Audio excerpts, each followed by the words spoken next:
Hi friends, welcome to my channel.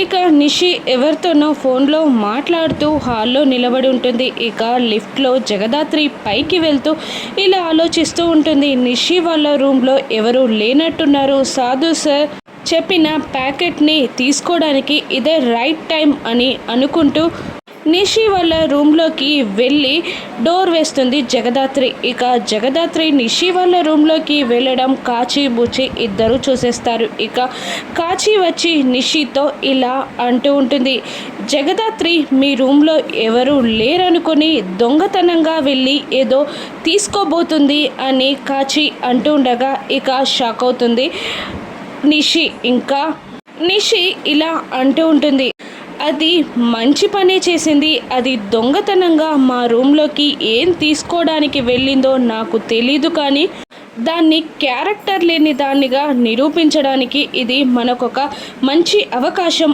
అని నిషి అంటుండగా కాచి, వైజయంతి, బూచి ముగ్గురు షాక్ అవుతూ ఉంటారు. ఏంటి నిషి నువ్వు అంటుంది అని అడుగుతుండగా ఇక నిషి ఇలా చెప్తుంటుంది, మా రూమ్లో యువరాజ్ స్నానం చేస్తున్నాడు, కానీ ఆ విషయం తెలియక జగదాత్రి మా రూమ్లోకి వెళ్ళింది. ఇప్పుడు కావాలనే మనం లాక్ వేసి దాన్ని అందులోనే ఉంచేసి అది కావాలనే మా ఆయన కోసం మా రూమ్లోకి వెళ్ళిందని కేదార్ మనసు విరిచేసి జగదాత్రిని క్యారెక్టర్ లేని దానిగా కేదార్ దృష్టిలో నిలబడేలా చేద్దాం.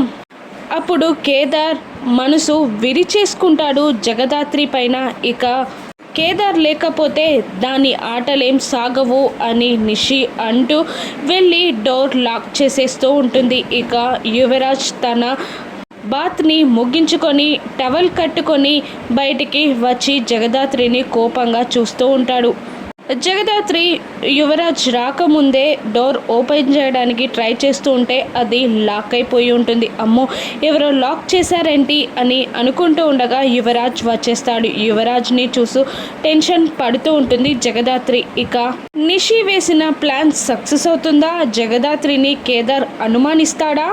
నాకు తెలిసినంత వరకు జగదాత్రిని కేదార్ అనుమానించడు. ఇక జగదాత్రి పై నాకు నమ్మకం ఉందని, జగదాత్రి అంటే ఏంటో నాకు తెలుసని కేదార్ అంటూ ఉంటాడు. ఇక కేదార్ ఎమోషనల్ మాటలకి జగదాత్రికి తనపై ఉన్న ప్రేమ తెలుస్తుందని నా నమ్మకం. ఏం జరగనుందో రానున్న ఎపిసోడ్స్లో చూద్దాం. Thank you for watching.